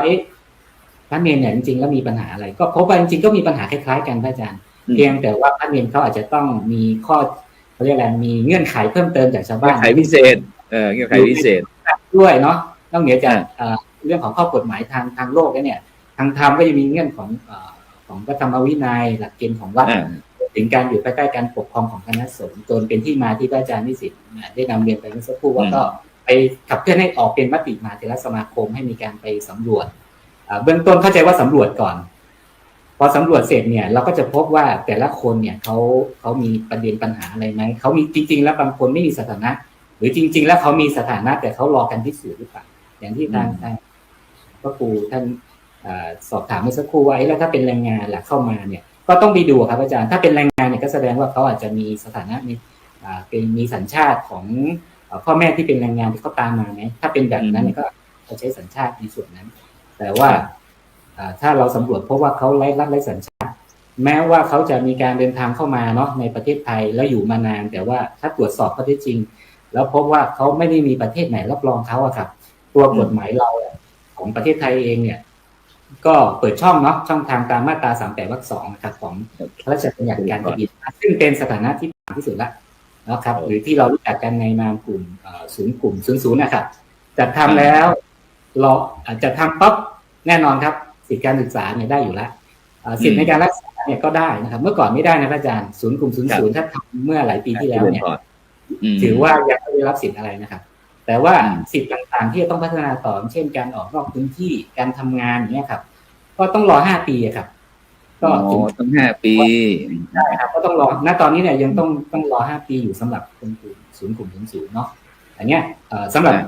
พระเนรอาจจะไม่ต้องไปทำงานแต่ว่าอย่างคฤหัสถ์หลายๆท่านที่มีการพิสูจน์และจัดทำเลขกลุ่ม00แล้วเนี่ยก็ยังมีข้อติดขัดอยู่ที่จะต้องรอเวลาแล้วก็ผมเข้าใจว่าเมื่อจัดทำไปเมื่อครบ5 ปีก็จะมีสิทธิ์ในการออกนอกพื้นที่สิทธิ์ทำงานรวมไปถึงสิทธิ์ต่างๆเช่นการทำใบขับขี่เนาะมันจะตามมาเรื่อยๆใช่ครับอันนี้ก็จะนำเรียนพระอาจารย์เป็นข้อมูลโอเคงั้นเดี๋ยวไปเสริมที่ให้อาจารย์ดร.วิสิทธิ์วิสิทธิ์โทเสริมนิดนึงครับเกี่ยวกับเรื่องการ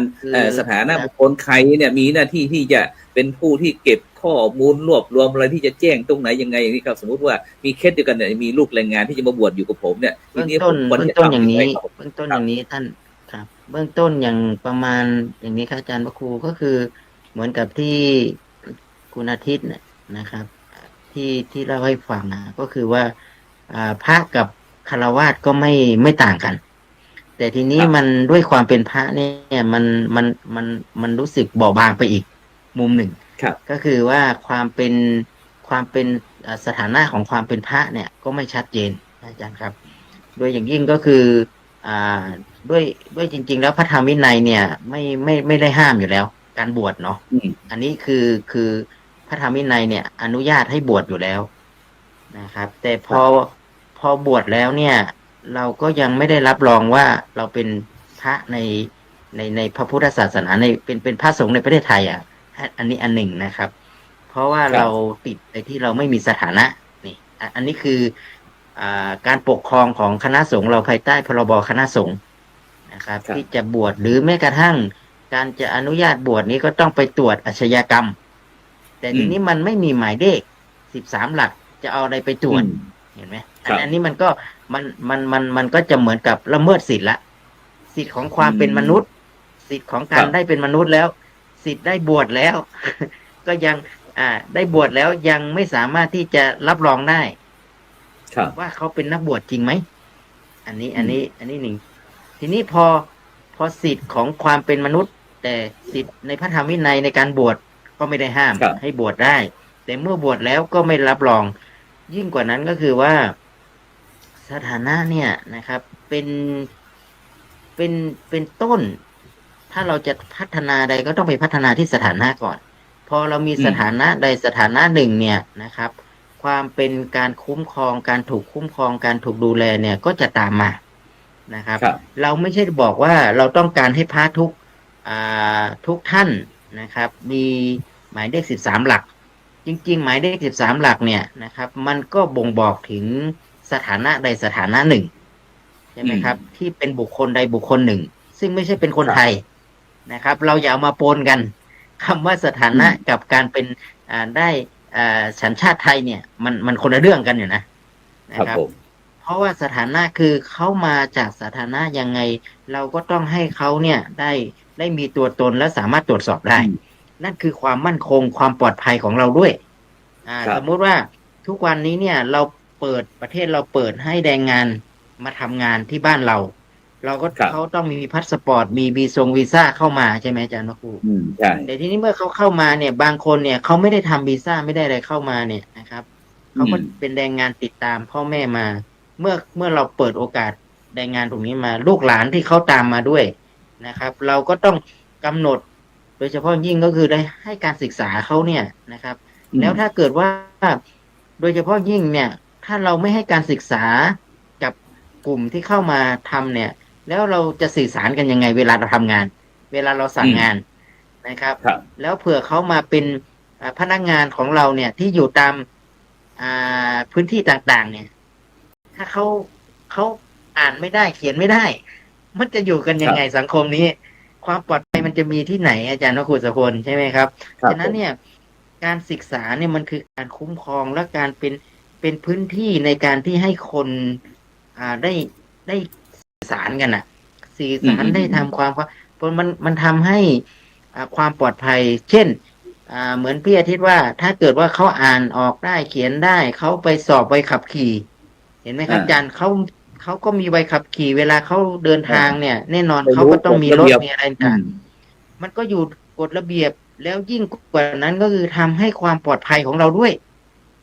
เหมือนเดียวกันเลยเวลาเขาเข้ามาเนี่ย เราก็ไม่รู้ว่าเราอยู่ด้วยกันทั้งหมดเนี่ยเหมือนกับพ่อสว่างด้วยอะไรด้วยเนี่ย ผู้สูงอายุเราก็ปนกันอยู่อย่างนั้นโรคภัยไข้เจ็บมันไม่ได้แยกนี่ครับ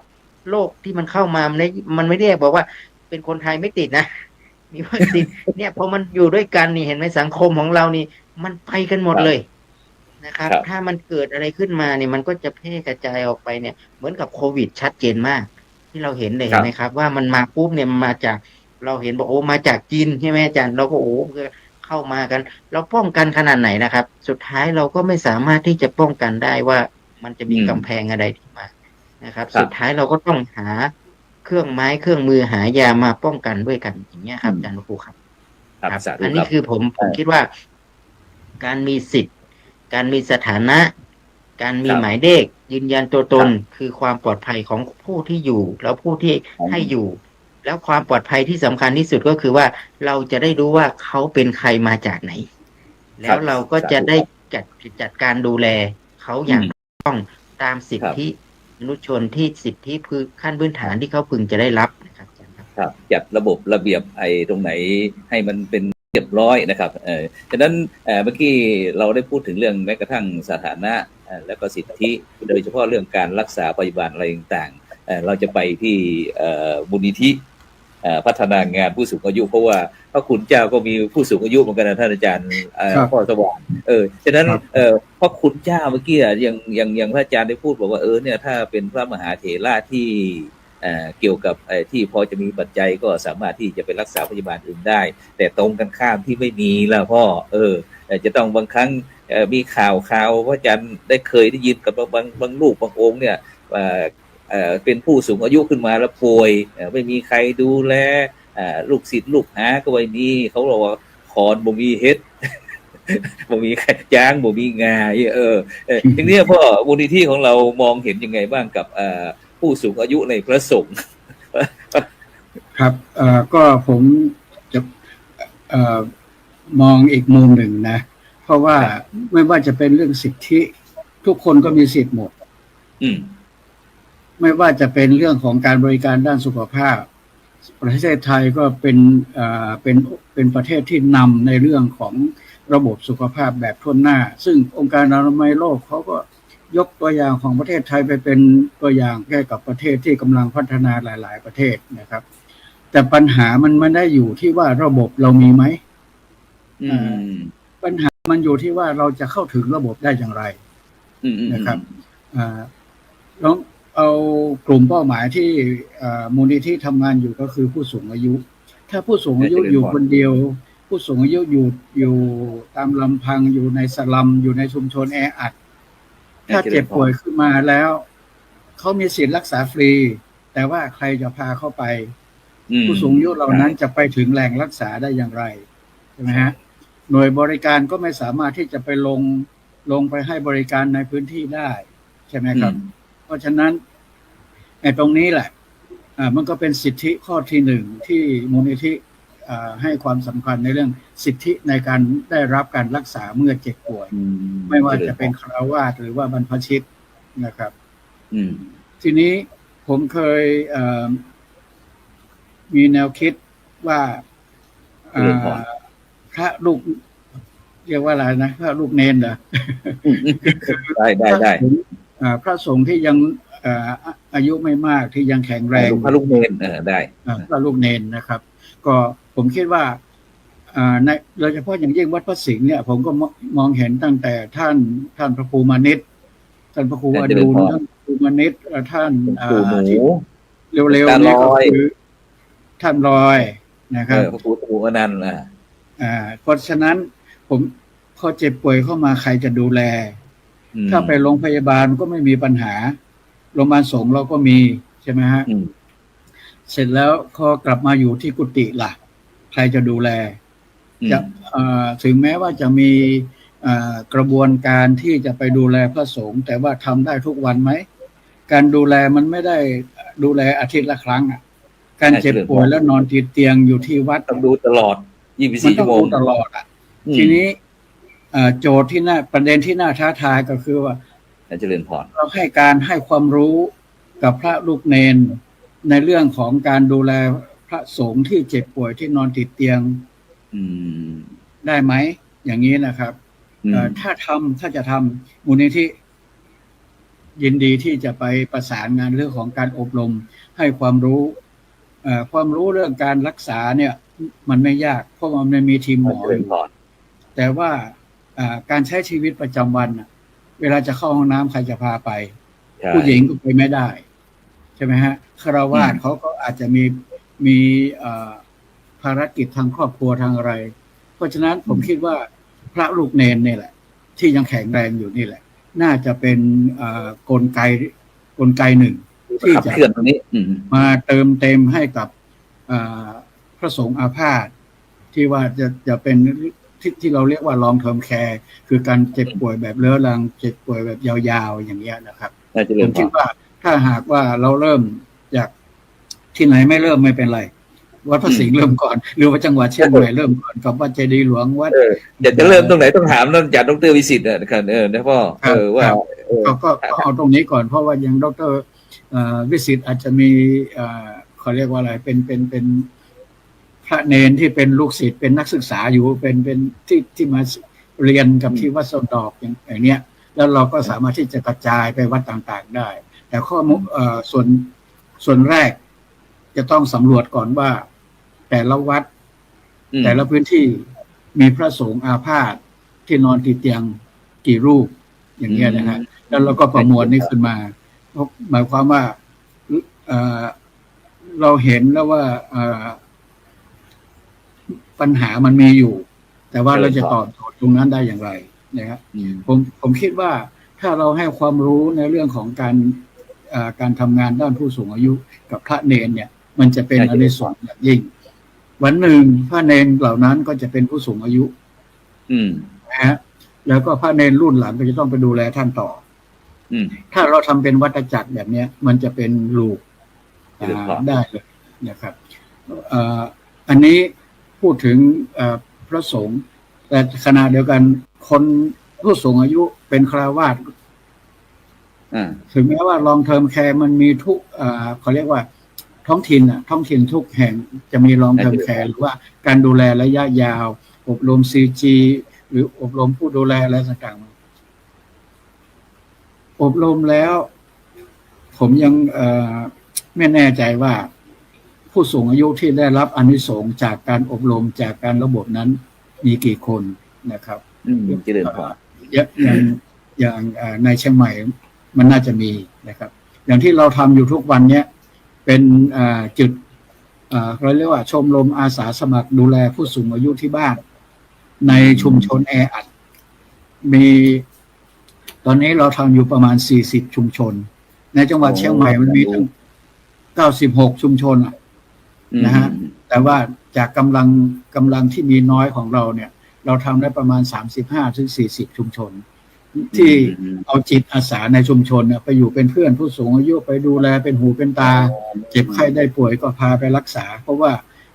จิตอาสาเหล่านี้ไม่มีสิทธิ์จะไปรักษาเพราะว่าไม่ใช่บุคลากรทางสุขภาพแต่ว่าเขาจะเป็นคนอาสาบางคนก็มีเขาเรียกว่าซาเล้งมีรถพ่วงพาไปโรงพยาบาลพาไปตลาดอะไรเหล่านี้คือในเชียงใหม่มีนะครับแล้วเข้าใจว่ามีที่เดียวในประเทศไทยผมกล้าพูดอย่างนี้นะครับแล้วตอนนี้นักศึกษาจากราชภัฏเชียงรายเชียงใหม่ราชภัฏ มหาวิทยาลัยพะเยานเรศวรอะไรก็ส่งนักศึกษามาฝึกงานมาดูเชียงใหม่ เจริญพร อันนี้ถ้าดร.วิสิตอยากจะไปสัมผัสด้วยก็ได้เลยครับเพราะว่าอันนี้ผมว่ามันเป็นการสร้างสังคมที่เป็นมิตรกับผู้สูงอายุนะฮะสังคมที่เป็นมิตรกับผู้สูงอายุเนี่ยถ้าเราพูดถึงเมืองหรือว่าสังคมที่เป็นมิตรกับผู้สูงอายุส่วนใหญ่แล้วเนี่ยก็จะคิดถึงว่าถนนเรียบทางเท้าเดินสะดวกมีทางลาดทั้งนั้นแต่ว่าทางสังคมมันสำคัญด้วยนะว่าถ้าผู้สูงอายุสมมุติว่าผู้สูงอายุเป็นโรคสมองเสื่อมเนี่ยเราจะทำยังไงให้ชุมชนนั้นเข้าใจว่ามันไม่ใช่เป็นเรื่องแปลกมันเป็นเรื่องธรรมดาว่าอีกหน่อยคุณก็เป็นถ้าอายุถึงใช่ไหมฮะเพราะว่าทุกคนมันจะเป็นแล้วผู้สูงอายุมันหนีไม่พ้นใช่นะฮะผู้สูงอายุจะเพิ่มขึ้นเรื่อยๆผมเองเนี่ยผมก็เป็นผู้สูงอายุเสร็จแล้วก็ทำงานผู้สูงอายุตั้งแต่ผมอายุเท่าไหร่46 ปีตอนนี้ผม78แล้วครับนะฮะทำงานอย่างคนละ40-50เนี่ยพ่อต้องพยายามที่ไม่ให้ตัวเองเราต้องพยายามให้ตัวเองพึ่งตัวเองให้นานที่สุดเท่าที่จะนานได้ไม่ให้เป็นภาระของใครนะครับเพราะฉะนั้นผมก็ยังทำงานอยู่นะฮะก็ไอ้ตรงนี้แหละก็ผมว่าประเด็นที่เน้นก็คือว่าหนึ่งเราอบรมพระลูกเนนให้ไปดูเลยอาสาแล้วกันเนาะตัวเจ้าเท่าครับตรงนี้คณะพยาบาลไปทำหลวงพ่ออันสว่างพอดีอาจจะคือข้อมูลกับโยมพ่อนิดนึงเฮามีธรรมนูญสุขภาพพระสงฆ์แห่งชาติก็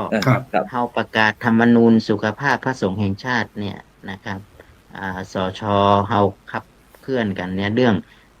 เฮาดูกัน3ส่วนคือ1พระที่ผ่านมาเนี่ยเวลาเจ็บไข้ได้ป่วยเนี่ยพระจะบ่มีใครดูแลนะอายุนักก็มีใครดูแลนะเจ็บไปแล้วบางทีบวชมาแล้วสุดท้ายจะต้องลาสิกขาไปเป็นภาระของลูกหลานที่บ้านหรือแม้กระทั่งว่าบั้นปลายชีวิตของเฮาเนี่ยอยากจะตายในผ้าเหลืองพอจะไปถึงแล้วก็ลาสิกขาเพราะมีใครดูแลนี่สถานการณ์เนี่ยแม้กระทั่งถึงขั้นมรณภาพบางทีเนี่ยนอนเสียชีวิตในกุฏิก็ยังหู้แถมกรรมก็คือได้กินแล้วอย่างประมาณนี้เนาะเขาผ่านสังคมจะเนี่ยโดยเฉพาะยิ่งก็คือเรื่องของการเปิ้นลาสิกขาเพราะว่าโรคภัยไข้เจ็บเนี่ยมันมาเบียดเบียนจริงๆแล้วสถานการณ์เนี่ยเฮาจึงมีภาคีลานุปถากภาคีลานุปถากก็คือคล้ายๆอสม.เนี่ยแต่เป็นอสม.ทุกเจ้าร่วมกับทางกรมอนามัยเนี่ยเปิ้นมีนะครับมีหลักสูตร35 ชั่วโมง70 ชั่วโมงแล้วหลักสูตร420 ชั่วโมงที่เตี้ยจะมาขยับทำนี่นะตอนนี้เนี่ยมีถึงหมด10,000 กว่ารูปทั่วประเทศจริงๆตั้งใจว่าเฮาจะเอา1รูปต่อ1วัดด้วยซ้ำนะในจังหวัดเชียงใหม่เนี่ยเฮามีผู้สูงอายุตามวัดต่างๆเนี่ยเฮาก็เลยมาอู้กันว่ามันควรที่จะอันที่1เนี่ยพระต้องดูแลกันเองตามหลักพระธรรมวินัยก็คือมีพระกีฬานี่แหละพระกีฬาเนี่ยผ่านความรู้เรื่องทางกรมอนามัยเรื่องทางที่เปิ้นเอาหลักสูตรเนี่ยมาตอนนั้นกึดอย่างบ่ได้ก็เอาหลักสูตรของลองเทอมแคร์ที่พ่อพูดถึงเนี่ยหลักสูตรที่70 ชั่วโมงเนี่ยนะก็เอามาปรับก็เป็นอันที่2ก็คือพระสงฆ์เนี่ยนะครับเมื่อดูแลกันเองแล้วก็ฆราวาสญาติโยมก็ต้องดูแลพระสงฆ์ตามหลักพระธรรมวินัย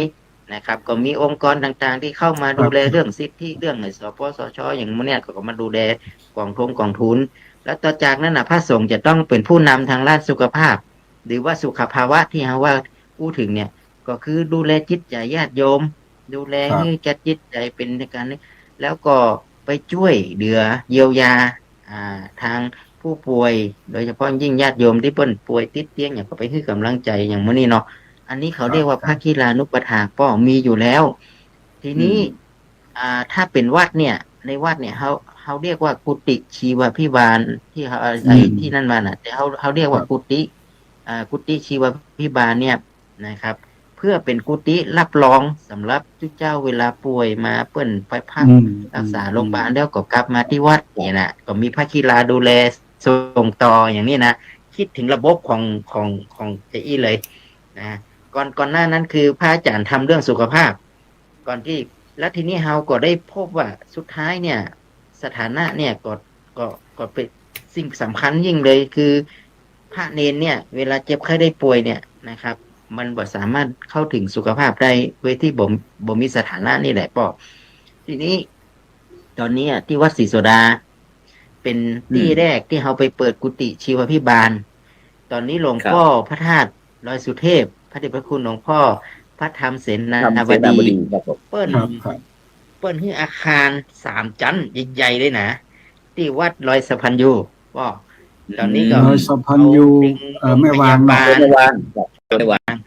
อำเภอแม่วาง ไม่วางโรงพยาบาลแม่วางอสมรพสตอสมและสสจจังหวัดเนี่ยไปร่วมกันกับภาคกีฬานะครับ จะเปิดกุฏิชีวพิบาลเนี่ยขยับภาคที่เปิ้นสามารถยังดูแลยังสามารถเอาไปดูแลกันได้อยู่อีกไหนเคลื่อนจากโรงพยาบาลส่งเนี่ย ตอนนี้มันเต็มไปหมดแล้วป่อตอนนี้ นั่น ที่ มัน วัด เต็ม เนี่ ได้ ย แล้ว เพิ่นบ่ฮับเพราะว่าปีกไปที่วัดก็คือมีไผดูแล นั่น นะครับบ่มีไผดูแล เพราะว่าเหมือนกับว่าในวัดเปิ้นบ่มีความพร้อมบ่มีพระกีฬาบ่มีอย่างที่เหมือนกับโยมป้ออู้เนี่ยอาตมาเห็นตัวเลยนะครับ ถ้าอู้รายการนี้แล้วก็พระมหาเถระผู้มีเมตตานี่เปิ้นหันความสำคัญนะส่งลูกพระลูกเนนเนี่ย ถ้าเป็นนโยบายของคณะสงฆ์ได้ก็วัดละ1 รูปเนาะพ่อเนาะมาอยู่เตรียมการไว้เลย เพราะว่าใครที่จะมีผู้สูงอายุนี่อย่างน้อยเจ้าว่านี่เป็นผู้สูงอายุแล้วเนี่ย จะต้องมีพระเนนและต้องมาคือความรู้พอปิกไปแล้วจะดูแลกันได้เตรียมพร้อมเลย อันนี้จะเป็นสิ่งที่เป็นบุญเป็นกุศลอย่างยิ่งพ่อ การพัฒนาระบบให้มันเกิดขึ้นมันไม่ยากนะครับ พัฒนาระบบให้มันเกิดขึ้นเนี่ยถ้าภาษาพัฒนาเรียกว่าผลผลิตสิ่งที่เราผลิตออกมาหาผลผลิตมันไม่ยาก แต่ว่าผลลัพธ์ใช่ไหมฮะถ้าสมมุติว่าพระสงฆ์1 วัดต่อ1 รูปที่มีอสมสงฆ์ผู้ภาษาง่ายๆกันอสมสงฆ์อสวอสววัดครับ ถ้าสมมุติว่าเขามีผลผลิตอย่างนั้นนะฮะแต่ว่าผลลัพธ์ของมันล่ะหมายความว่าผลผลิต1 รูปนั่นแหละจะได้ไปดูแลพระสงฆ์กี่รูปผมคิดว่าถ้าเขาจะเริ่มแบบนั้นเขาควรจะคล้ายๆกับธุรกิจเขาหาตลาดก่อนนะครับตะกี้บอกว่าที่วัดสะพันยูเต็มน่าจะมีทั้งดอยสะเก็ดน่าจะมีทั้งแม่แตงที่มันรอบๆเชียงใหม่เป็นการรองรับที่ว่าเบื้องมันกระจุกมาอยู่ที่สะพันยูอย่างทำนองนั้นนะครับเพราะฉะนั้นผมคิดว่าการสร้างให้เกิดผลผลิตเนี่ยมันไม่ยากทำได้มีคนร่วมทำแต่ว่าเราไม่ควรจะมองแค่นั้นแล้วก็จบแล้วก็รายงาน แต่ว่าเราจะรู้ว่าผลลัพธ์ที่เกิดจากผลผลิตมันคืออะไรนั่นหมายความว่าถ้าเราอบรมพระเนนสัก50 รูปเนี่ยมีพระสงฆ์ชราภาพกี่รูปที่ได้รับอานิสงส์ที่ได้รับบริการจากเหล่านั้นมันมีเขียนเป็นเปเปอร์ให้อ่านไหมมันมีค้นหาได้ไหมว่าพระสงฆ์เหล่านั้นได้รับการดูแลจากกระบวนการนี้กี่รูปอะไรทำนองนั้นนะครับเพราะว่าที่ส่วนใหญ่แล้วเนี่ยในเรื่องผลผลิตเนี่ยหมายความว่ามันทำได้บ่อยากจะอบรมCG ให้ครบทุกตำบลจะเท่านั้นมันทำครบให้ครบได้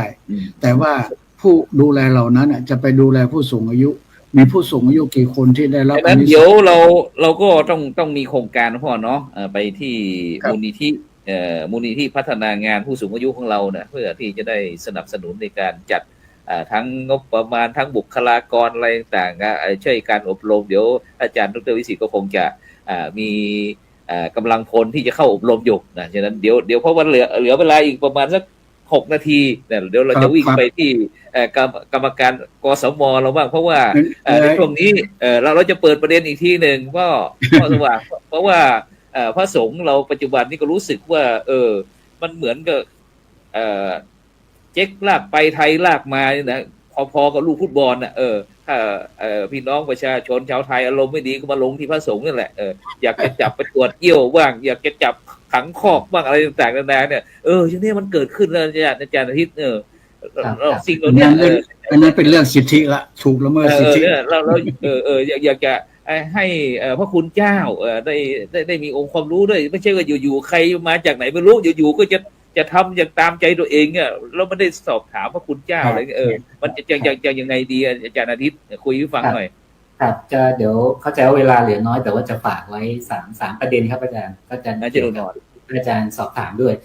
ประเด็นที่ของคุณพ่อสว่างพูดเรื่องของสิทธิผู้สูงอายุเนี่ยจริงๆปี68เนี่ยครับก็เป็นนโยบายสำคัญของกสม.ด้วยมีการขับเคลื่อนนะครับมีการมารับฟังความเห็นตามภูมิภาคต่างๆก็คือมองเห็นในหลายประเด็นนะครับอาจารย์ทั้งในมิติของการหลังเกษียณและควรมีงานทำไหมอะไรอย่างเงี้ยครับการที่จะไปผลักดันให้มีกฎหมายระหว่างประเทศว่าด้วยผู้สูงอายุซึ่งปัจจุบันยังไม่มีเนาะเพื่อที่จะมาเป็นหลักการร่วมใหญ่ในการขับเคลื่อนนะครับเข้าใจว่าปัจจุบันเองเนี่ยประเทศไทยเข้าสู่สังคมผู้สูงอายุเป็นเขาเรียกว่าเป็นสมบูรณ์แบบแล้วเนาะตั้งแต่น่าจะปี2 ปีแล้วแหละแล้วก็น่าจะในอนาคตคิดว่าน่าจะต้องมีปริมาณที่เพิ่มขึ้นอันเนี้ยเข้าใจว่าคงต้องมาร่วมขับเคลื่อนกันแต่ว่าสิ่งที่อยากจะฝากอีก2 ประเด็นเนี่ยก็คือว่าการมาตั้งสำนักงานกสม.พื้นที่ภาคเหนือเนี่ยมีวัตถุประสงค์หลักๆอยู่2ด้านเนาะสรุปให้เข้าใจง่ายๆประเด็นด้านแรกเนี่ยจะเป็นการลงมาทำงานร่วมกับเครือข่ายก็คือถ้ามีประเด็นผู้สูงอายุประเด็นสถานะหรือจริงๆในพื้นที่เนี่ยก็จะมีประเด็นเรื่องที่ดินสิ่งแวดล้อมเนาะเรื่องภัยพิบัติเรื่องฝุ่นนะครับแล้วก็เรื่องของภัยภูริภัยต่างๆอะไรเงี้ยครับก็จริงๆถ้ามีเครือข่ายเนี่ยกสม.โดยสำนักงาน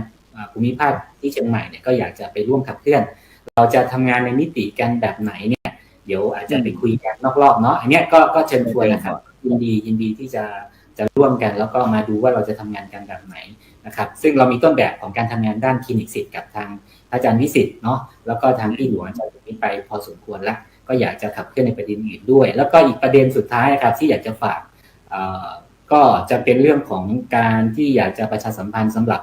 ทุกคนนะครับทั้งในส่วนของภาคีเองหรือชาวบ้านประชาชนในพื้นที่ครับโดยเฉพาะใน15 จังหวัดสำนักงานภาคเหนือเนี่ยดู15 จังหวัดนะอาจารย์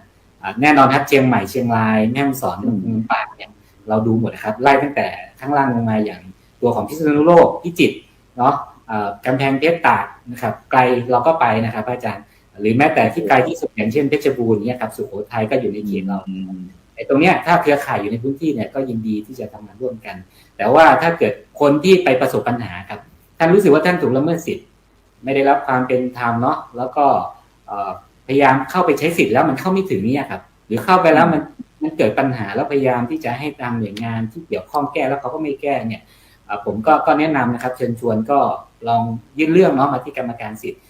ซึ่งสามารถยื่นไปส่วนกลางหรือมาที่ภูมิภาคก็ได้นะครับอาจารย์แม้ว่าตอนนี้ตัวสำนักงานยังไม่เปิดนะครับแต่ว่าเรารันงานกันละ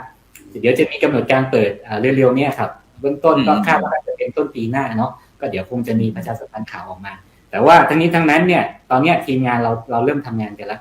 ถ้าท่านประสบปัญหาหรือท่านไปพบเห็นนะครับท่านสามารถยื่นเรื่องมาได้เลยเนาะเรามี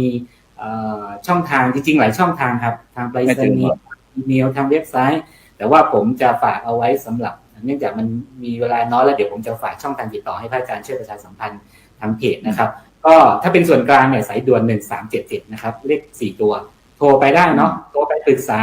ยังไม่ต้องร้องเรียนก็ได้ครับโทรไปปรึกษาว่าเกิดปัญหาเจอปัญหาแบบเนี้ยเอายังไงนะครับเดี๋ยวจะมีเจ้าหน้าที่ครับทีมที่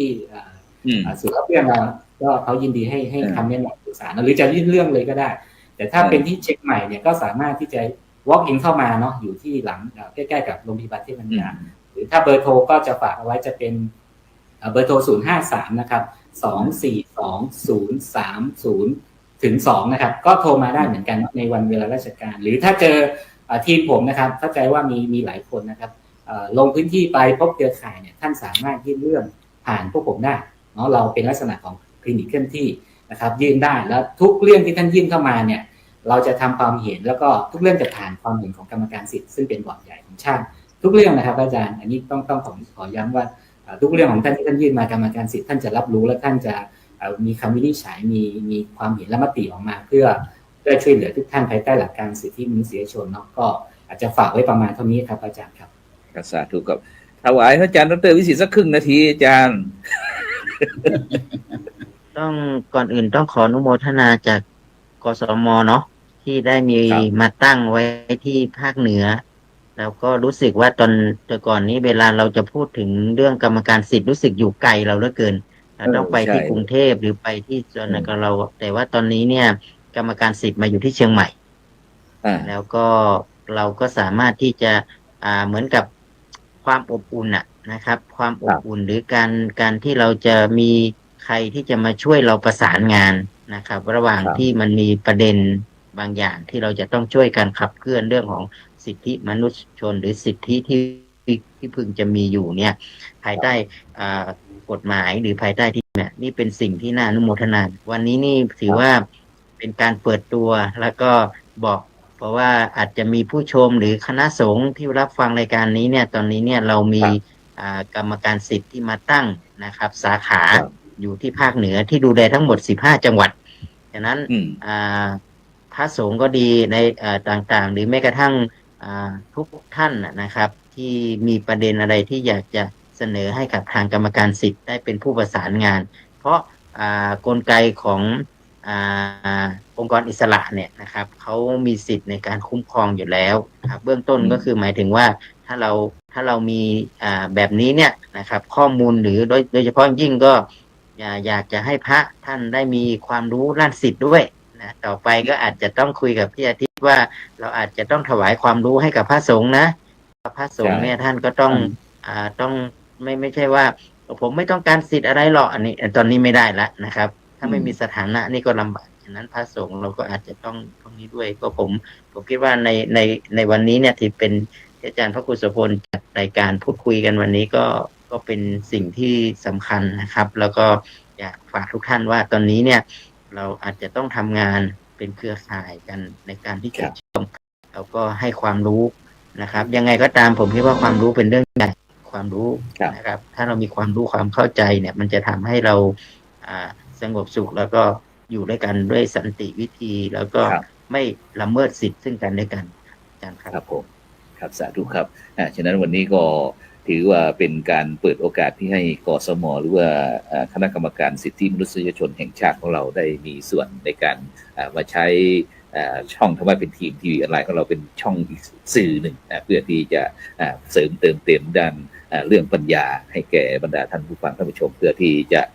สามารถนำไปประยุกต์ใช้ในการดำเนินชีวิตของท่านให้มีความสุขแบบยั่งยืนนั่นเองนะจ๊ะในค่ำคืนนี้ต้องกราบขอบพระคุณท่านอาจารย์ดร.วิสิทธิวิสิทธิโทนะครับท่านพ่อสว่างแก้วกันทาผู้อำนวยการมูลนิธิพัฒนางานผู้สูงอายุพร้อมทั้งอาจารย์อาทิตย์ล่มพนาธรรมนักวิชาการ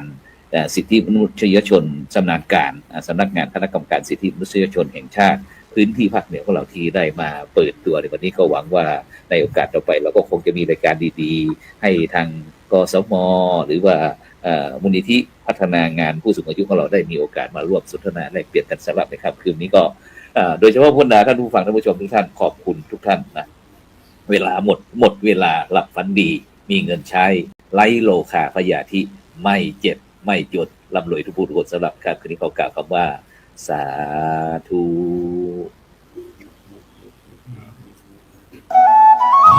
กาเมมุสาสุราเม